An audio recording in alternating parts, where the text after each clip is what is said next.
Okay, thank you. I'm Jamie Pride. I also work as part of IBM's UK team, working on the fast EC improvements. Um, and this talk is Cephalautopsy, when erasure coding goes wrong. I guess whoever created the schedule today has a bit of a sense of humor because they put this right after the new erasure coding talk. But this doesn't mean I think the new erasure coding is going to go wrong. So get that out of the way first.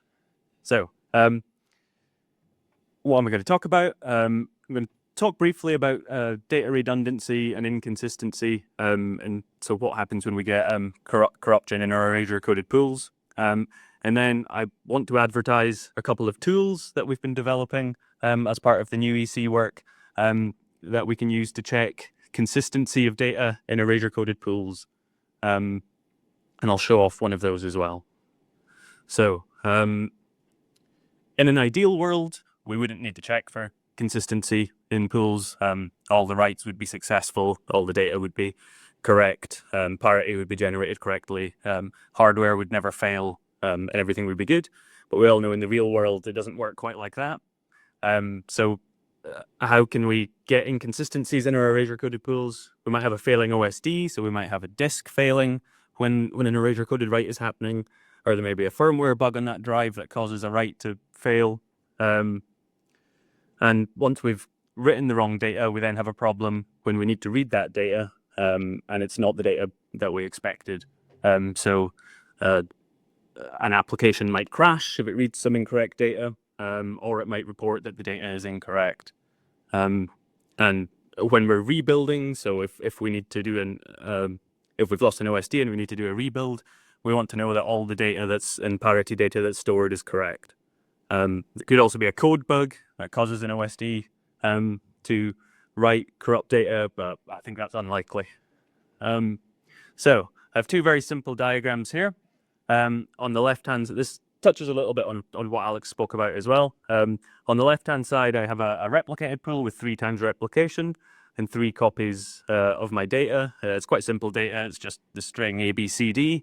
And we can tell by looking at these copies of the data that we have an inconsistency here. It's pretty obvious. Data 1 and data 2 are correct, but data 3, we have an inconsistency. With erasure coding, it's a lot harder to tell if we have an inconsistency. Again, we have the data ABCD, but instead of creating copies of it, we've erasure coded it and stored A, B, C, and D on separate OSDs, and then also generated additional parity chunks. But if one of those chunks is incorrect or inconsistent, how can we tell? So what we do is we run the data through the erasure coding again. And so this is what the tools we've developed do. Generate parity again, and then compare that parity with the parity that's stored on the OSDs. If everything matches, then that's great. If it doesn't, then we know we've got an inconsistency somewhere. So the first tool we've developed, we're calling the offline EC consistent or erasure coded consistency checker. And so this is a tool that does exactly that. It takes OSDs offline and then reads the data from each OSD in an erasure coded pool, or you can specify erasure coded objects to check.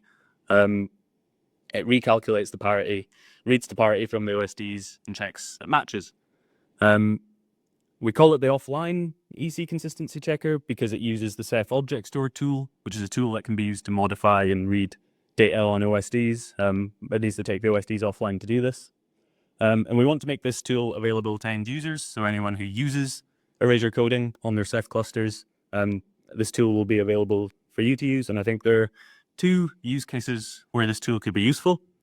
So the first one is if, say, you've had an application crash or an application has detected corrupt data, and you've done some initial investigation and it looks like there's some data corruption in an erasure-coded pool, then this is a tool that you can run, and it will identify any objects that have inconsistencies and will help you identify the OSDs that have issues. And so the idea here is that it will help you identify which OSDs in the cluster are having problems. So it could be because of hardware failure, and that will help you to identify them and then remove those OSDs from the cluster and replace them. The second use case is if you have a cluster that's offline that uses Erasure coding. The OSDs are all offline and you want to bring those back online. You can use this tool to scan the OSDs before taking them online to make sure that all of the Erasure coded data is consistent across the pools. And so that it's safe to bring the cluster back up and you find any issues before doing so rather than after applications start running. So at the moment, this tool is quite heavily tied into tautology. And I have an example of how I run it here. I have a small test cluster that I'm using to do this. And I have a copy of tautology checked out from Ceph's GitHub. And then I'm using the vstart runner to run the tautology test locally. I'm passing in a YAML configuration file for the test. And then I've just specified the daemons that I have in my cluster. So it's just a small test cluster. So I have a monitor, a manager. I do have 4 OSDs, but they didn't all fit on the screen. So 2 OSDs listed.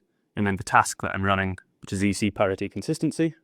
And so I invoke that and I get some output. I've done a small amount of writes to an Erasure coded pool on this test cluster, and I have 13 Rados objects. So the tool has checked all of those objects. It hasn't found any inconsistencies. It's recalculated the parity for all the data shards and everything looks correct. So it tells me all the objects look consistent. I then took one of the OSDs offline and scribbled over one of the objects just with some random bytes to create some corruption on one of the RBD objects. And then ran the tool again, and this time it has scanned my objects again, but this time it's found an inconsistency. And at the moment, it reports to me which object has the inconsistency, so which object is corrupt. It doesn't currently tell me which OSD had the issue, but this tool is still in development, and so we'll update it so that it tells you which OSD is broken as well. Okay, so that's the offline tool that we think will be useful for people using Erasure coding to use. We also have an alternative version of that tool that we're calling the online tool, and this is one that we intend to be used during by developers while developing Erasure coding work. So we've been using this as part of our testing. John's going to talk a bit about some of the other new test tools we've created shortly. But this consistency checker can be used. So say, for example, we start a test using Erasure coding. We inject an error that we expect Ceph to be able to handle. And then we can immediately check the consistency of our Erasure coded objects. And if we find that we have introduced a code bug that causes a problem, we immediately see that and stop the test and can identify which write went wrong and why. So along with all the other tools, this gives us confidence that our EC changes are good. So these tools are all being developed by Connor Fawcett. He's another member of the team who couldn't make it here today. I've added links to both of the tools, the pull requests that Connor has created. So just to summarize, the offline checker is the one that we think will be useful for users if you suspect data inconsistency in an EC pool, or you want to scan your cluster before bringing it back online. So you can take a look there. And then there's a link to the online checker as well. And like I said, these tools are still in development, but we expect them to be completed more user-friendly and more usable, and with some nice documentation later this year. So keep an eye on that if you're interested in using it. And that is everything I had to say.